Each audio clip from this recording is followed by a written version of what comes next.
A single phrase scribbled on the back of a cocktail napkin is all it took to threaten a $30 billion empire. For Arthur Sterling, a man who built his world on data and logic, a whispered warning from a waitress should have been nothing more than static. But this wasn't just any warning. As he sat in the opulent glow of Per Se, one of New York's most exclusive restaurants, celebrating the deal of a lifetime with his closest friend, the message felt like a shard of ice in his gut.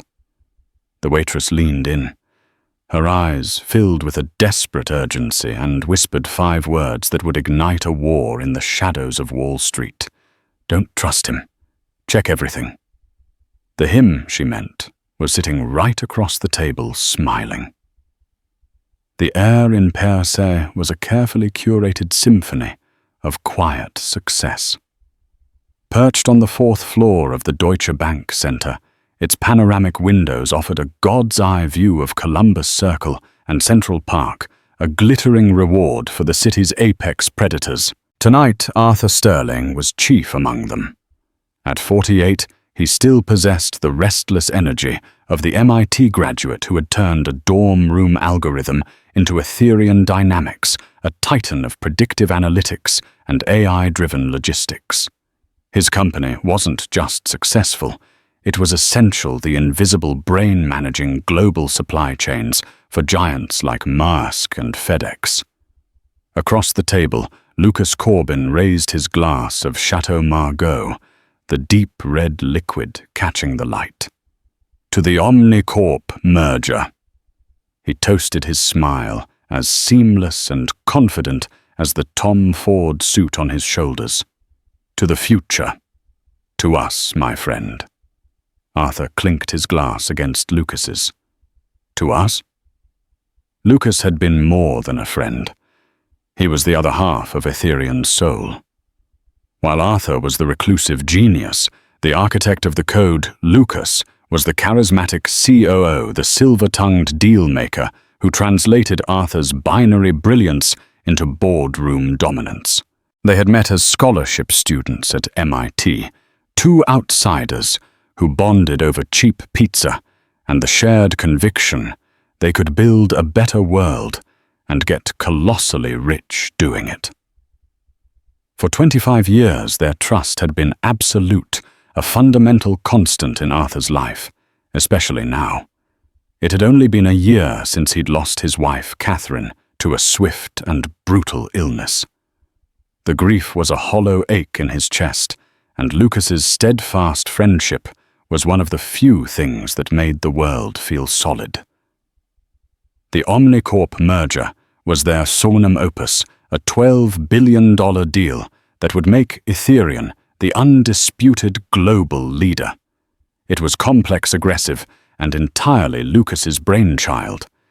He had championed it for months, persuading a skeptical board, navigating regulatory hurdles, and charming Omnicorp's stubborn CEO, Robert Kensington. As they savored their victory, a waitress approached.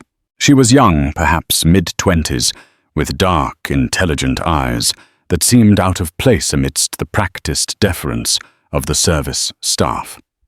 She moved with a quiet efficiency, refilling their water glasses, her presence barely registering.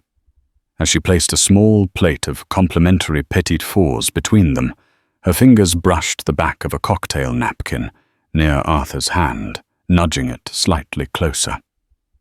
Their eyes met for a fraction of a second. There was no smile, only a flicker of something intense, something like a warning. Arthur, lost in thought about the merger's final logistics, paid it little mind. But as the waitress turned to leave, she leaned in ostensibly to ask if they needed anything else. Her voice was a ghost of a whisper, meant for him alone. "Mr. Sterling?" She breathed, her lips barely moving. "Don't trust him. Check everything." Before Arthur could process the words, she straightened up, gave a polite nod, and was gone, disappearing into the ballet of the restaurant staff. Arthur's gaze snapped to Lucas, who was busy replying to a text, a faint smile on his face. Don't trust him. The absurdity of it was laughable. Trust Lucas. He trusted Lucas with his life, his company with Catherine's memory. He glanced down at the napkin she had nudged. He turned it over. Scrawled in rushed, sharp handwriting was a single string of characters, Project Cassandra 77B. It was meaningless. A prank corporate espionage from a rival trying to sow discord. It had to be. He was about to crumple the napkin when something stopped him. The name. Cassandra. In Greek mythology, she was the prophetess cursed to speak the truth but never be believed. It was a detail too specific, too literary for a random crank. "Everything all right?" Lucas asked, pocketing his phone. "You look like you've seen a ghost." Arthur forced a smile, tucking the napkin into his jacket pocket.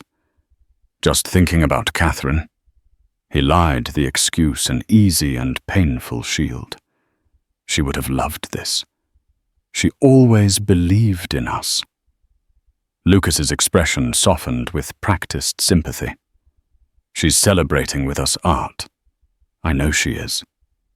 The rest of the dinner passed in a blur of fine food and celebratory talk. But the waitress's words echoed in Arthur's mind.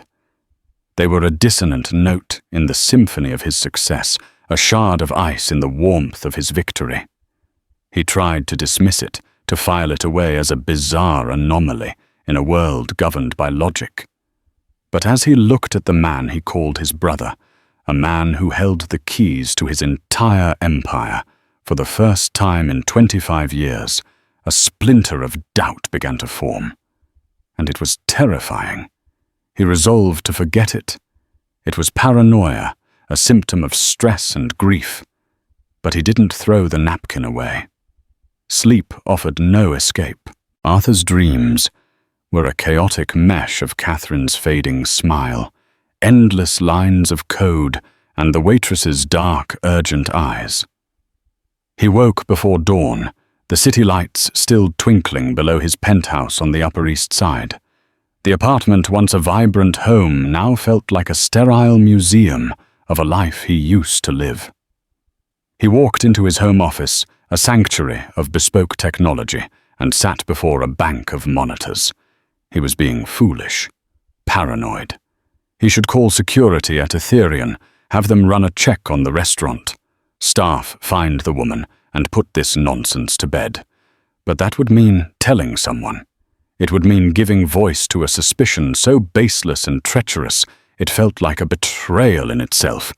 How could he ask his head of security, a man loyal to both him and Lucas, to investigate a ghost of a warning against the company's COO? He decided on another path, a quiet one. He pulled the napkin from his jacket. Project Cassandra 77B. It wasn't an Ethereum project name. Their internal code names followed a strict element plus number protocol. Project Hydrogen 12, Project Helium 34, and so on. This was something else.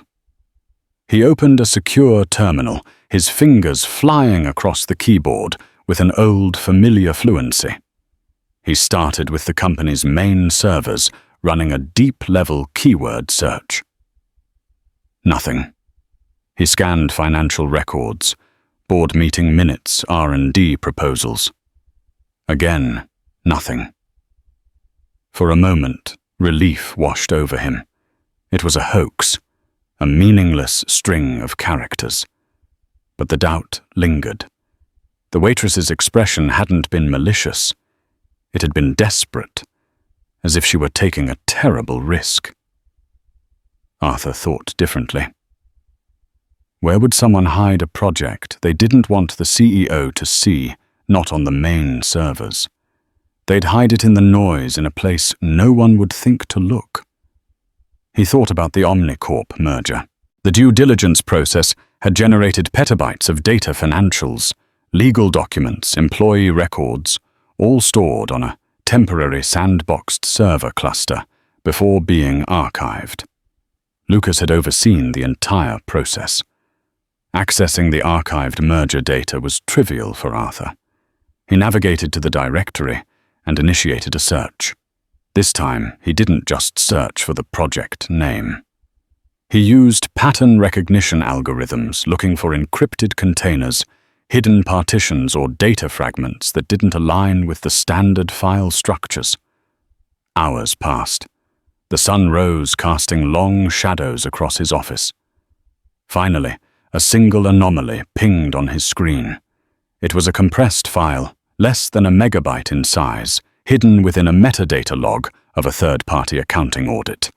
Its file name was a random alphanumeric string, but its internal signature was tagged almost invisibly with the label C77B. His heart hammered against his ribs. It was a partial match. Coincidence. He isolated the file and began to work on decrypting it. It was protected by a formidable layer of AES 256 encryption. It was professional, clearly designed to be impenetrable. But Arthur Sterling hadn't just founded Ethereum. He had written the foundational code for its security protocols himself. He knew the architecture, the likely back doors an engineer might leave for themselves. He worked for another hour, his mind sinking into the pure logic of the problem, the outside world fading away. Then he was in. The file contained a single document, a detailed financial ledger. It wasn't for Ethereum or Omnicorp. It was for a company he'd never heard of, Argo Navis Holdings, registered in the Cayman Islands. The ledger was a meticulous record of payments, small at first, then growing in size, made over the past 18 months. The recipients were varied: a private investigator in Zurich, a data security firm in Tel Aviv, a political lobbyist in Brussels. And then he saw the source of the funds. The money was being siphoned, not stolen from Ethereum. It was done with surgical precision. Tiny percentages skimmed from currency conversion fees on international contracts, fractions of a cent, from millions of transactions. It was a classic salami slicing technique, but executed with a level of sophistication he had never seen. The total amount funneled to Argo Navis Holdings was staggering over $90 million. The scheme was brilliant, elegant, and utterly invisible to standard audits. Only someone with the highest level access and an intimate knowledge of Ethereum's financial architecture could have designed it. Someone like a COO. Someone like Lucas. Arthur felt the blood drain from his face. This was more than just embezzlement. The list of payments was too strategic. A PI, a data firm, a lobbyist. This was the war chest for a corporate takeover. Lucas wasn't just stealing from him. He was using Arthur's own money to build an army against him. He scrolled to the bottom of the ledger. There was one final entry, dated the previous day. A transfer of $25 million from Argo Navis Holdings to a numbered account. The memo line contained a single instruction: execute final phase post-merger vote. The Omnicorp merger. It wasn't the goal, it was the delivery mechanism. Lucas wasn't trying to build Ethereum. He was trying to take it. The whisper in the restaurant was no longer a shard of ice. It was the rumble of an avalanche, and Arthur was standing right in its path. He looked at the screen, at the cold, hard data of his friend's betrayal, and realized his entire world was a carefully constructed lie. And the only person who had tried to tell him the truth was a waitress whose name he didn't even know. Finding the waitress became Arthur's singular obsession. The name on her restaurant uniform had been Simple Bella. A quick, discreet call to a contact at American Express confirmed that Arthur's dinner had been served by one Isabella Rossi. But getting more information was a dead end. The restaurant's HR department, citing privacy policies, stonewalled his assistant's inquiries. Hiring a private investigator was out of the question. That was Lucas's game, and Arthur couldn't risk revealing his hand. He had to do this himself. For 2 days he lived a double life. By day, he was Arthur Sterling, the grieving but focused CEO discussing post-merger integration with Lucas. Every conversation a nauseating performance. He forced himself to smile, to nod, to act, as if his world hadn't been shattered. He saw the subtle changes in Lucas, now the way his friend's eyes would flick to his phone, the slight predatory tension in his shoulders when he thought no one was watching. The signs had always been there. Arthur had just been too blind with trust and grief to see them. By night, he became a ghost. He traded his bespoke suits for jeans and a dark jacket, a baseball cap pulled low over his face. He staked out per se, watching the staff entrance from a rented sedan across the street. He learned the rhythms of the restaurant, the pre-shift chatter, and the post-shift exhaustion. He saw her on the 3rd night. Isabella Rossi. She left alone, looking smaller and more vulnerable without the crisp uniform, a tote bag slung over her shoulder. He followed her, keeping his distance as she took the subway downtown. She got off at Prince Street and walked into the heart of Soho, her pace quick and purposeful. She disappeared into a modest, pre-war walk-up, the kind of building dwarfed by the chic boutiques and glass-fronted galleries that surrounded it. Arthur waited for an hour, his mind racing. How should he approach her? What could he possibly say? Thank you for trying to save my fortune. Now, please tell me everything. She had already taken a huge risk. She would be terrified. He decided on a direct, but hopefully not threatening approach. The next evening, he waited for her near her apartment building, standing under the dim glow of a street lamp. When she approached, her keys in her hand, he stepped out of the shadows. Isabella Rossi. She flinched, her body instantly tensing. Her eyes, wide with fear, locked onto his. She recognized him immediately. She took a step back, her hand clutching her tote bag like a shield. Who are you? What do you want? She stammered, her voice trembling. My name is Arthur Sterling, he said softly, holding up his hands in a gesture of peace. You served me at Per Se a few nights ago. You gave me a warning. Her face went pale. She shook her head, backing away further. I don't know what you're talking about. You're mistaken. Please leave me alone.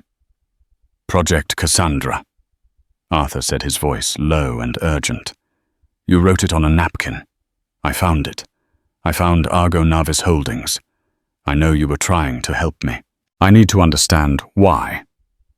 Her name for the hidden file stopped her cold. Her fear gave way to a flicker of something else, shock, and then a hard, weary resignation. She studied his face, searching for a threat, for a trap. How did you find me? She asked, her voice barely a whisper. I have my ways, he said. Please, I'm not here to cause you trouble. I'm here because I believe you. I need your help. She hesitated, her gaze darting around the empty street. Not here, she finally said, her resolve hardening. She gestured with her head towards the entrance of her building. Upstairs, but if this is a trick, I will scream this entire neighborhood awake.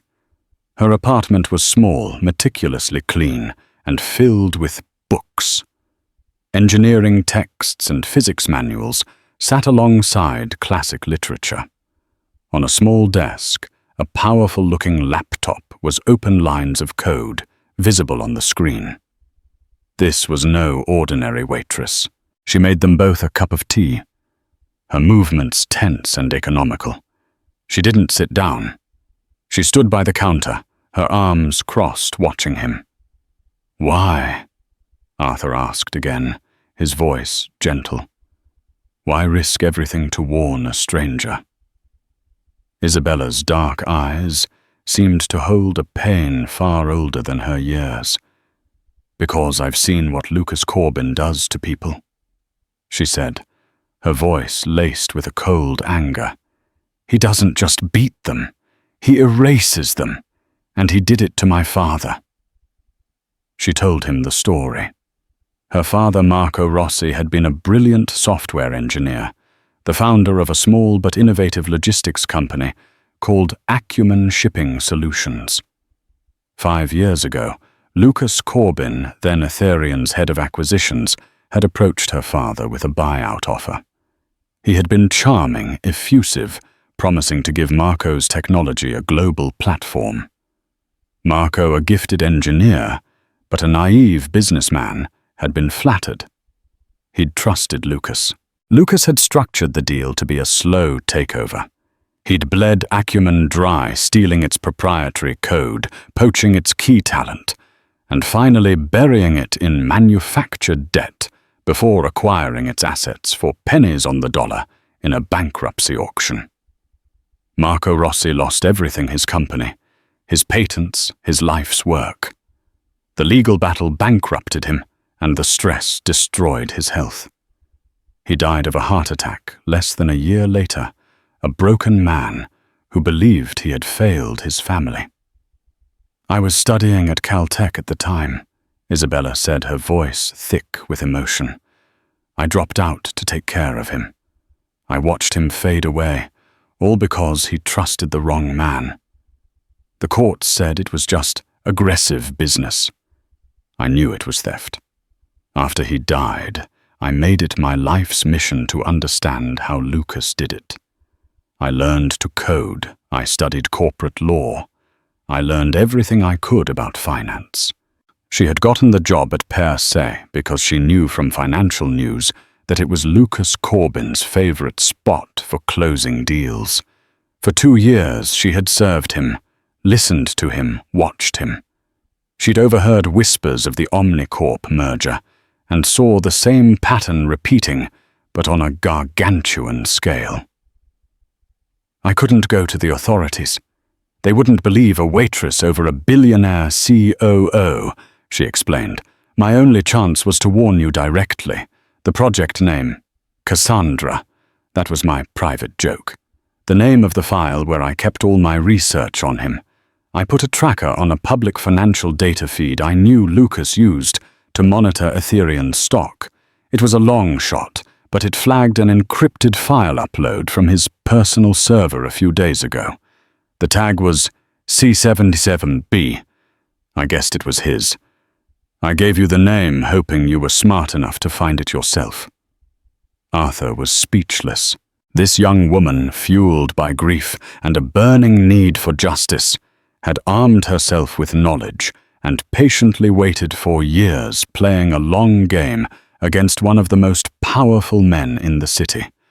Her courage was astounding. "He ruined my family, Mr. Sterling," she said, her eyes meeting his. "Now he's coming for yours. The question is, what are you going to do about it?" Arthur looked at the determined young woman before him. He had his proof, his anger, and now he had an ally. An unlikely, brilliant, and fiercely motivated ally. "We," Arthur said, a new cold resolve in his voice, "are going to take him down." The alliance between the reclusive billionaire and the vengeful waitress was forged in the quiet Soho apartment over maps of encrypted networks and cups of cheap tea. Isabella's apartment became their war room. For Arthur, it was a disorienting return to his roots, a world of late nights, takeout containers, and the pure exhilarating chase of a complex problem. For the first time since Catherine's death, he felt a flicker of his old self, the hungry coder who believed any system could be cracked. Isabella was the key. She wasn't just a waitress. She was a brilliant systems analyst with a hacker's mindset. Her father hadn't just taught her about honesty. He'd taught her about code. Her research on Lucas was not a collection of suspicions. It was a dossier. She had spent years mapping his digital footprint, identifying his key associates and reverse engineering the methods he used to dismantle her father's company. "Lucas doesn't think in terms of a single attack," she explained, pointing to a complex diagram she'd sketched on a whiteboard. "He builds a system of decay. He finds leverage points, people with debts, ambitions, secrets, and he slowly applies pressure. With my father, it was a key engineer who had a gambling problem. With Ethereon, it will be bigger." Together, they pieced together the full, terrifying scope of Lucas's plan. The $90 million siphoned into Argo Navis Holdings was just the beginning. Using the list of payments from the Cassandra file as a starting point, they began to trace the money. They discovered Lucas was funding a clandestine campaign to undermine Ethereum from within, preparing for a hostile takeover that would trigger the moment the Omnicorp merger was finalized. The political lobbyist in Brussels had been paid to file an anonymous antitrust complaint against the merger with the European Commission, timed to be made public 2 days after the shareholder vote. The complaint would be filled with sensitive proprietary Ethereum data, making it look like an internal leak. This would cause Ethereum's stock to panic and plummet. The data security firm in Tel Aviv wasn't a security firm at all. It was a front for a group of black hat hackers. They had been paid to create a back door into Ethereum's core server Hyperion, which managed all the company's client data. The plan was to initiate a catastrophic data breach at the same time the antitrust news broke, destroying client trust and sending the stock into a free fall. The private investigator in Zurich had been digging up dirt not on Arthur, but on key members of Ethereum's board of directors. Lucas planned to use this information to blackmail them into ousting Arthur in the ensuing chaos, citing gross negligence, and to appoint him as the emergency CEO. The final piece of the puzzle was Omnicorp itself.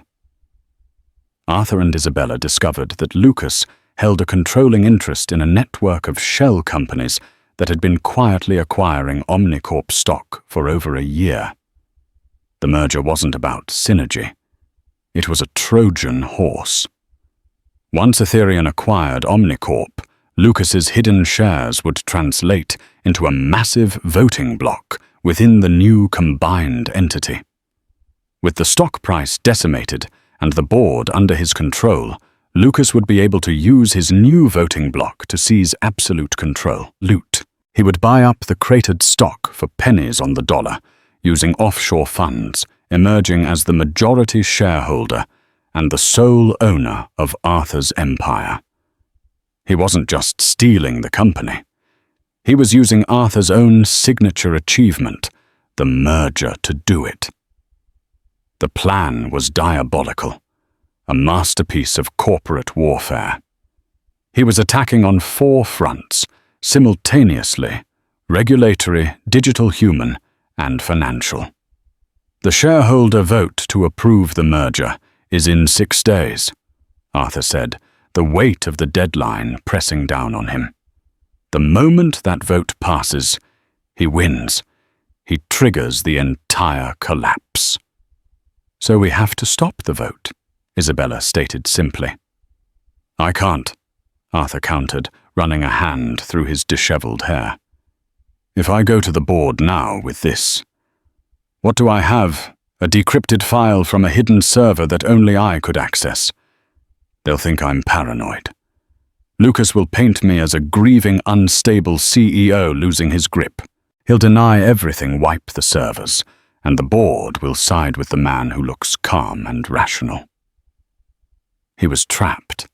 Lucas had insulated himself perfectly. Any move Arthur made would look like the desperate act of a man coming unhinged. He needed irrefutable proof, something that couldn't be denied or erased. He needed to catch Lucas in the act. "The Zurich PI," Isabella said, her eyes lighting up. "And the hackers in Tel Aviv. They're his vulnerabilities. They are outsiders.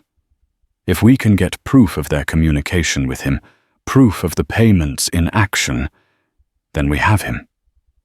The challenge was immense. They would need access to encrypted communications and international banking transfers that were designed to be untraceable. Arthur had the resources, but using them would tip Lucas off. He couldn't use Etherean systems or his known financial channels. "I have something," Arthur said, after a long silence. "A ghost network. Years ago, before Ethereum was public, I built a private dark fiber network for off-site data redundancy. It runs through old municipal conduits under the city. It's completely off Ethereum's official infrastructure maps. Only I have the access codes. We can work from there. It's untraceable." He also had a contingency, a financial one. After Catherine got sick, he'd set up a completely independent holding company in Liechtenstein, a rainy day fund she had insisted upon. It was funded with his pre-Ethereum assets and was invisible to the company. It held nearly $1 billion. "He thinks he's attacking a king in his castle," Arthur said, a cold fire in his eyes. "He doesn't know the king has a secret army and a hidden fortress." The plan began to form. They wouldn't stop the storm. They would redirect it. They would let Lucas think his plan was proceeding perfectly, while they worked from the shadows to gather the evidence that would turn his masterpiece of deception into a cage of his own making. The game had changed. It was no longer about defense. It was about setting the perfect trap. The hidden fortress was a dusty sub-basement in a commercial building Arthur owned under a shell corporation in Tribeca.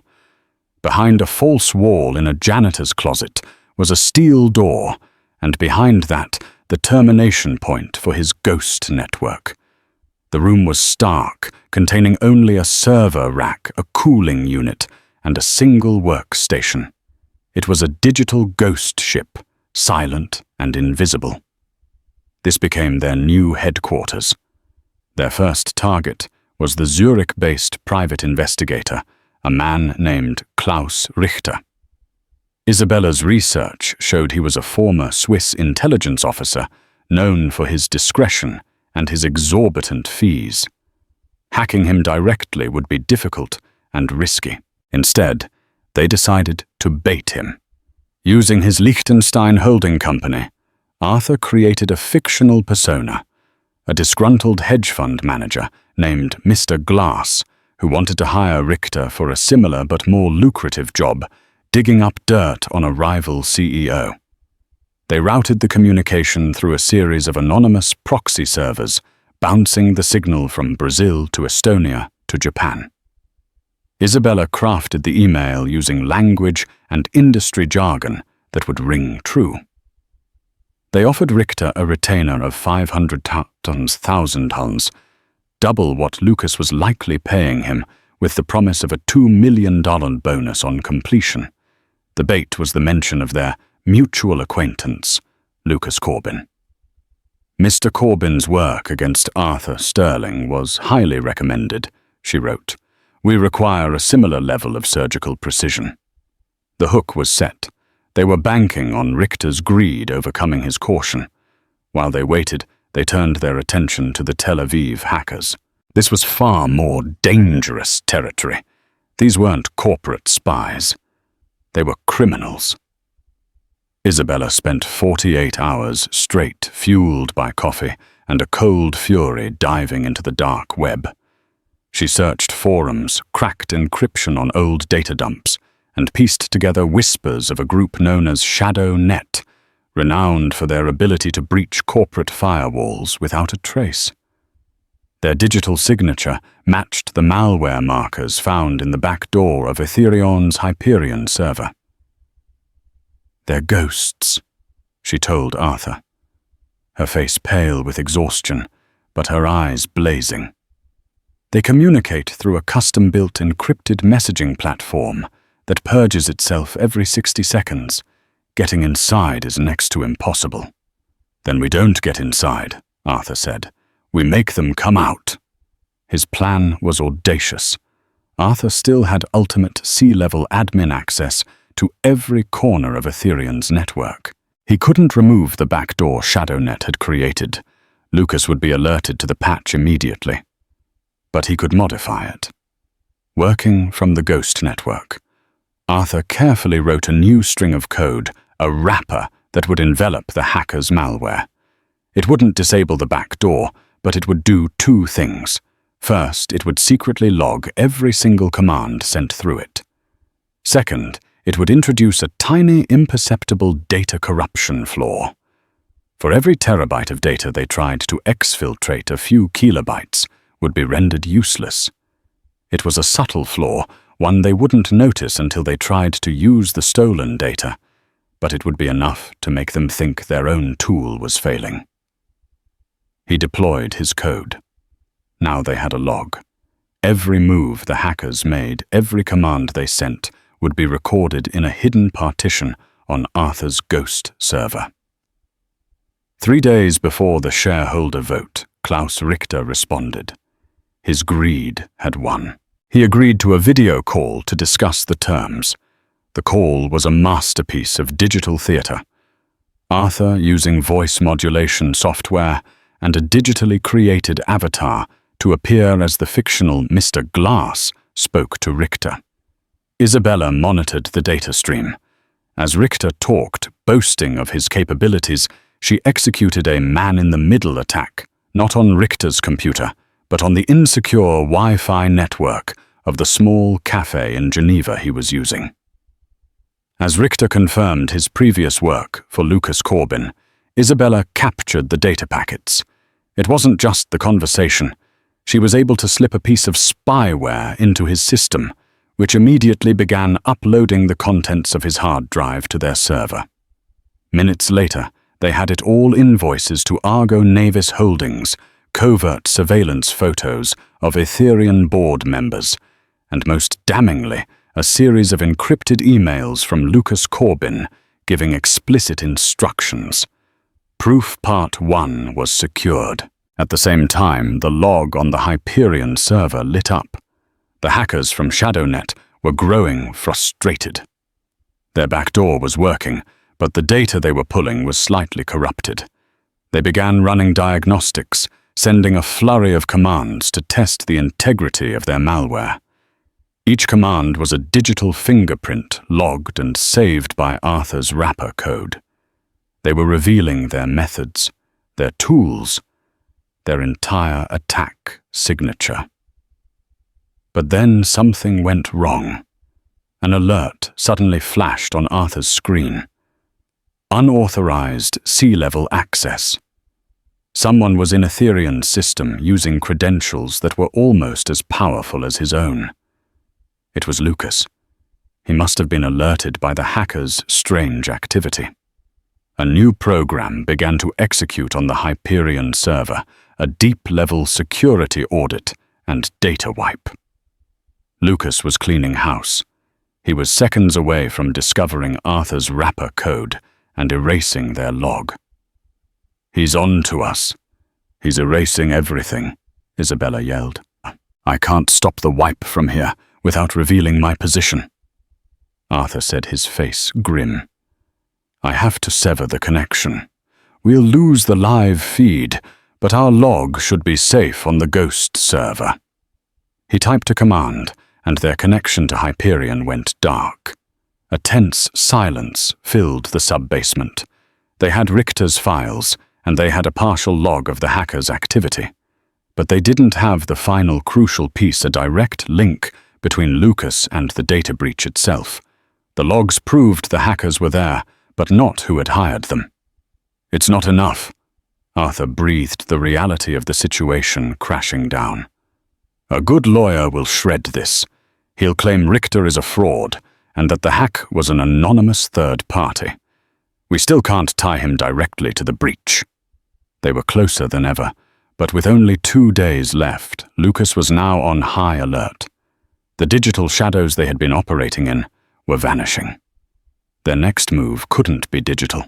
It had to be real, and it would be the most dangerous move of all. With the digital trail going cold and Lucas on high alert, the focus shifted from code to people. There was one person left in their triad of threats, the disgruntled former employee. His name was David Chen, a brilliant but cantankerous network architect whom Lucas had personally fired 6 months prior for insubordination. Isabella's research suggested the firing was a pretext. David had been asking too many questions about irregularities he'd found in the company's dark data storage, the very systems Lucas was using to hide his tracks. Finding David Chen was easy. Getting him to talk was another matter. Arthur found him working at a small IT consulting firm in Brooklyn. He was bitter, angry, and deeply suspicious of anything related to Etherian. "Let me guess," David spat when Arthur met him in a noisy coffee shop. "You're in trouble, and now you need the guy you let your lapdog fire." The answer is no. Or, "I'm done with you. I'm done with Etherian, and I'm especially done with Lucas Corbin." "Lucas isn't my lapdog," Arthur said quietly, leaning forward. "He's a snake who has his fangs in my neck, and he's about to inject the venom. He's making a play for the entire company. He fired you because you were getting too close." Arthur laid it all out. Argo, Navis Holdings, the antitrust filing the planned data breach. He didn't show David the proof, but he described the mechanisms with a level of technical detail that only someone who knew the system could. David's cynical sneer slowly faded, replaced by a look of dawning horror. "The off-ledger API calls." David whispered, his eyes wide. "I saw them. Tiny data packets being sent to an unregistered external server. I flagged it and Lucas told me it was a legacy system test. A week later, he fired me." David was their missing link. He could be the human corroboration they needed. "I need your help, David," Arthur pleaded. "I need you to testify, to tell the board what you saw." David shook his head. "Testify. They won't believe me. It will be my word against his. He'll ruin me. He'll say I'm a disgruntled employee with a grudge. I have a family, Sterling." Arthur understood. He couldn't ask another person to be ruined by Lucas. "Then don't testify," he said, an idea sparking. "Just get me into the building, into the server room on the 55th floor. An hour is all I need." The plan was borderline insane. Lucas, now paranoid, would have locked down all sea-level access, likely even Arthur's. But David Chen, the man who designed the building's network security, knew its flaws. He knew the maintenance schedules, the blind spots in the camera coverage, the override codes for the secondary servers. The night before the shareholder meeting at 2:00 a.m., a generic-looking maintenance van pulled into the loading bay of the Etherian Tower. David Chen, wearing a convincing janitor's uniform, swiped a cloned ID card. He led Arthur, dressed in identical attire, and pushing a cleaning cart through the silent, cavernous lobby. "Camera 7 switches to a low-res feed for 3 minutes at 02:15 for a data purge," David whispered into his radio. "That's our window for the executive elevator." They moved with practiced precision, a ballet of insider knowledge and high-stakes desperation. When they reached the 55th floor, the server room was protected by a biometric scanner. Arthur's access had been revoked. "He locked you out," David stated, nodding at the red flashing light. "Just as I thought. But he wouldn't have revoked the emergency engineering credentials. They're hard-coded into the system firmware." David opened a panel on the wall, plugged in a small handheld device, and typed a complex string of commands. The biometric scanner clicked and turned green. They were in.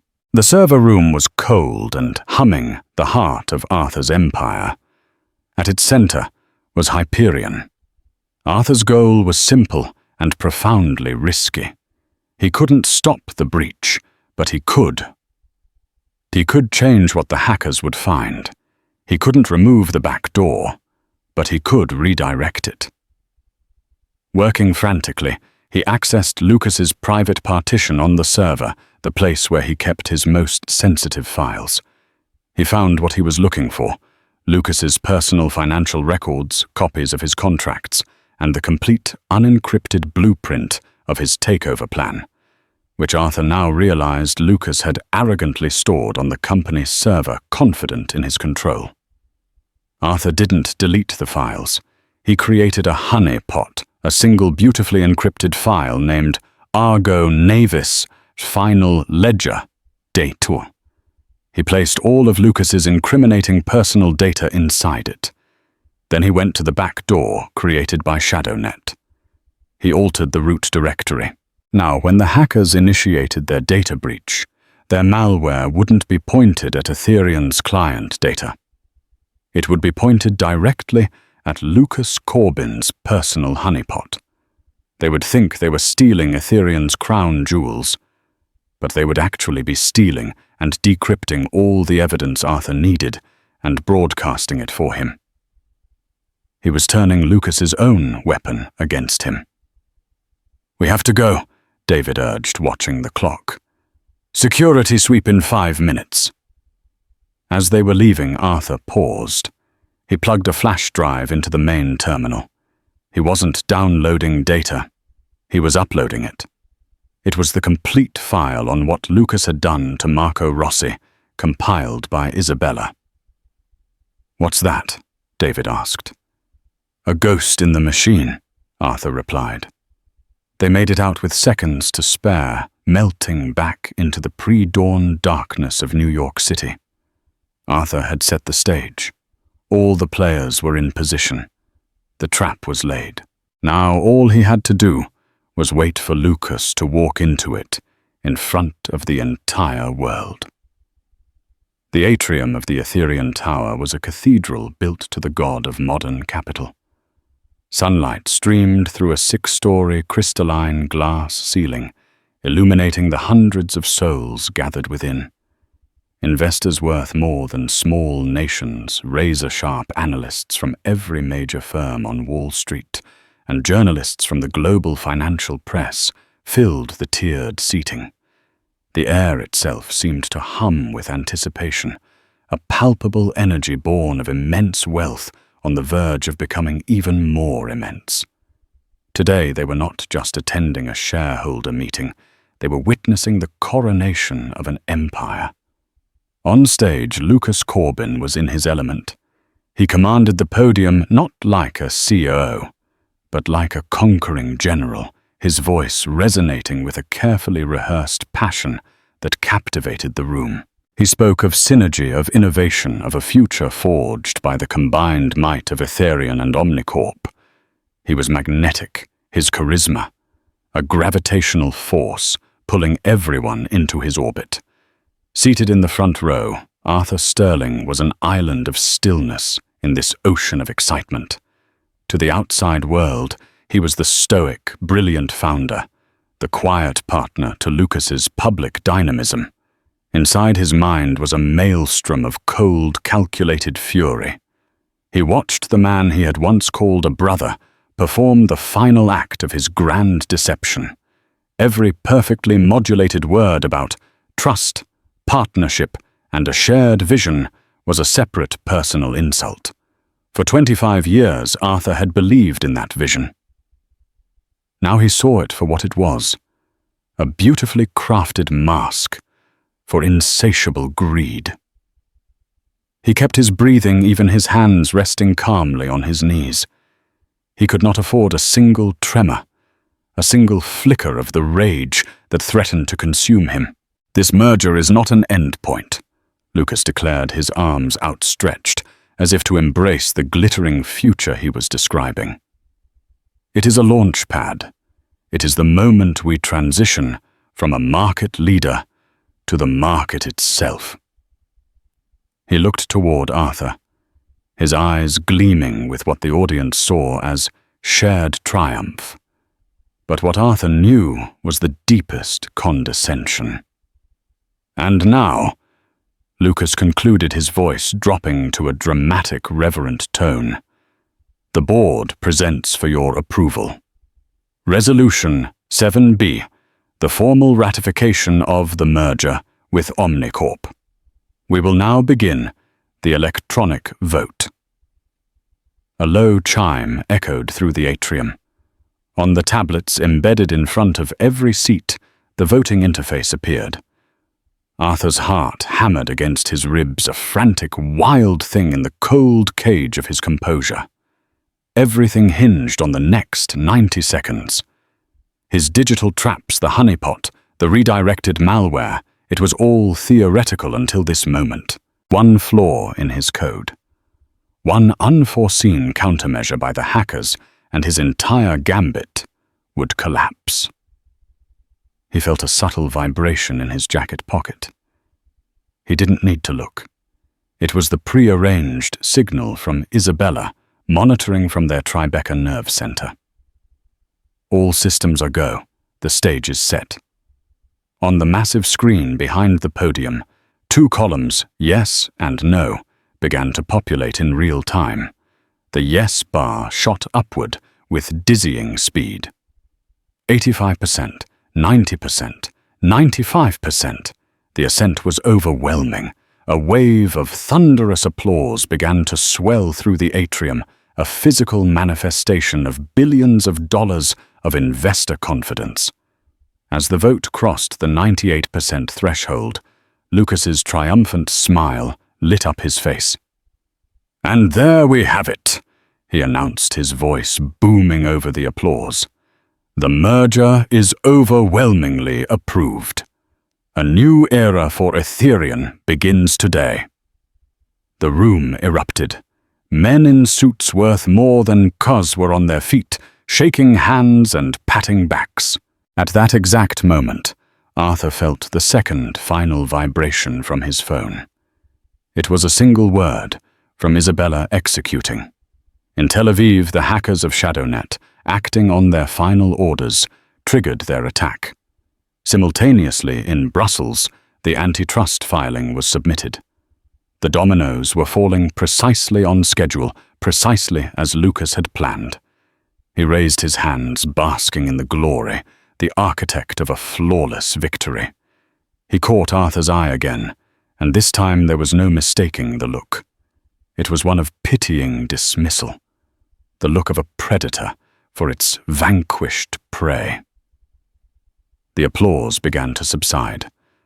Lucas motioned for quiet, ready to deliver his closing remarks. But before he could speak, Arthur Sterling stood up. He didn't move toward the podium, not yet. He simply stood, a silent, imposing figure in the front row. A confused hush fell over the room. "Arthur, something to add?" Lucas asked, a hint of patronizing amusement in his tone. He thought Arthur was rising to offer his own congratulations. "I do, Lucas," Arthur said, his voice perfectly calm, but carrying an unnerving weight that cut through the entire atrium. He walked toward the secondary microphone. "Before we celebrate, I feel it is my duty to inform our shareholders of a developing situation. As of approximately 90 seconds ago, Ethereum Dynamics was targeted in a major cybersecurity breach." A collective gasp swept the room. Panic and confusion warred on the faces of the investors. Lucas's smile vanished, replaced by a mask of utter shock and alarm. This was not on his script. This was an impossibility. Normally, this would be a cause for panic. Arthur continued, his tone methodical, like a professor delivering a lecture. A catastrophe. However, this attack was unique. The perpetrators were not after our invaluable client data. In fact, they were surgically directed to a single isolated file on our server. A honeypot, if you will. He paused, letting the word hang in the air. "What's more, a small piece of auxiliary code I embedded last night has ensured 2 things. First, that the contents of that decrypted file were not exfiltrated to the hackers' servers, but rather redirected. Second, that this redirected data has just been securely delivered to the tablets of every single person in this room, and simultaneously to the offices of the Securities and Exchange Commission, the FBI's Cyber Division, and the Wall Street Journal. Arthur turned his gaze from the audience and locked eyes with Lucas, whose face had gone from ashen to ghost white. "And of course," Arthur said, his voice dropping, "it has been delivered to this main screen. If you would all please direct your attention." With a final decisive nod from Arthur, the screen displaying the triumphant merger results flickered, went black, and then lit up with a new terrifying image. It was a presentation slide with a stark, bold title, "The Corbyn Conspiracy. A hostile takeover from within." A deathly silence gripped the room. Then the first slide appeared. It was the complete corporate structure of Argo Navis Holdings. A web of shell companies in the Cayman Islands and Panama, with arrows showing the flow of over $90 million siphoned directly from Ethereum's international accounts. The next slide showed the invoices from Klaus Richter, the Zurich PI, complete with his surveillance photos of board members detailing their weaknesses, their vices, their secrets. The slide after that displayed the logs from Arthur's wrapper code. It was a time-stamped record of the ShadowNet hackers' every command, a digital fingerprint proving they were the source of the breach paid for by an Argo Navis account. Lucas stumbled back from the podium, his breath coming in ragged gasps. He was looking at his masterpiece, his life's work of betrayal dissected and displayed as a criminal indictment. He hired the hackers to create a panic. Arthur's voice boomed, narrating the horror show on the screen. He hired lobbyists to file a fraudulent antitrust claim to cripple our stock price. He compiled blackmail material to force the board to oust me and install him as CEO, so he could buy our company's ashes for pennies on the dollar with the very money he stole from us. The final slide appeared. It wasn't a financial document. It was a photograph of a smiling middle-aged man. The title read, "In Memory of Marco Rossi." The entire tragic story of Acumen Shipping Solutions played out the stolen patents, the fraudulent deal, the ruin of a good man. This was the ghost in the machine. This was the origin of the rot. It elevated Lucas's crime from one of greed to one of pure human devastation. That was the moment Lucas broke. He lunged not at Arthur, but at the power console for the screen, a desperate animalistic attempt to claw back the darkness. But it was too late. Two large uniformed men, whom Arthur's head of security had quietly placed at the side of the stage, stepped forward. They didn't rush. They moved with a calm finality, each taking one of Lucas's arms. He didn't fight. The architect of the grand deception stood utterly defeated, his plan having become a perfect, inescapable cage. As they led him away through the sea of stunned faces and the sudden blinding flash of 1,000 smartphone cameras, Arthur Sterling stood alone on the stage. His gaze swept the room and found David Chen at the back, who gave him a slow, single nod of vindication. Arthur knew Isabella was watching too, and he hoped that wherever she was, the ghost of Marco Rossi could finally rest. The prophecy of Cassandra the waitress, who whispered the truth, had been fulfilled. And this time, in the glaring light of the undeniable, everyone had believed her. The fallout was immense, but the story doesn't end with a villain's downfall. Arthur Sterling, with his empire secured, chose not to simply rebuild, but to reshape. He learned a painful lesson that the greatest vulnerabilities aren't in code, but in unchecked trust and the human heart. The Omnicorp merger was renegotiated with new ethical leadership. Arthur established the Catherine and Marco Rossi Foundation, a multi-billion-dollar initiative dedicated to providing legal and financial aid to victims of corporate fraud, ensuring no other brilliant minds would be erased by the predators of the boardroom. Isabella Rossi, no longer a waitress hiding in the shadows, accepted a position on its board, becoming a fierce advocate for justice. Their story is a powerful reminder that sometimes the most important warnings come not from boardrooms and data centers, but from the quiet whispers of ordinary people with extraordinary courage. If this story of high-stakes deception and an unlikely alliance captivated you, please hit that like button. Share it with someone who loves a real-life thriller, and most importantly, subscribe to our channel for more stories that prove truth is often more dramatic than fiction. Don't forget to ring that notification bell and let us know in the comments. Have you ever had a gut feeling that turned out to be right?